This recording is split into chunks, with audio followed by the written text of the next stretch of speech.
അപ്പൊ ഇന്ന് ഞാനുള്ളത് ജോർജിയയിലാണ്. ബട്ടൂമി ഇന്റർനാഷണൽ യൂണിവേഴ്സിറ്റിയിലാണുള്ളത്. നിങ്ങൾ എല്ലാവരും കണ്ടിട്ടുണ്ടാവും.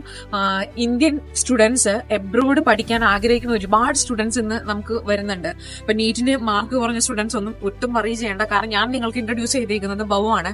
ഇവിടെ കടാവർ അവൈലബിൾ ആണ്. US നിങ്ങൾക്ക് അവർക്ക് ഓൺ ക്യാമ്പസ് അവൈലബിൾ ആണ്. 2 ഹോസ്പിറ്റൽ വരുന്നുണ്ട്, മദീന വരുന്നുണ്ട്, പിന്നെ ബട്ടൂമി ഇന്റർനാഷണൽ ഹോസ്പിറ്റൽ വരുന്നുണ്ട്. എല്ലാ വിശേഷങ്ങളും നമ്മുടെ യൂട്യൂബ് ചാനൽ വഴി നിങ്ങൾ തീർച്ചയായിട്ടും കണ്ടിട്ടുണ്ടാവും. സോ നിങ്ങൾക്ക് ബജറ്റ് ഫ്രണ്ട്ലി ആയിട്ട് തന്നെ നിങ്ങളുടെ MBBS പഠനം കംപ്ലീറ്റ് ചെയ്യാൻ പറ്റുന്ന ഒരു ഇന്റർനാഷണൽ യൂണിവേഴ്സിറ്റി തന്നെയാണ് ബൗ.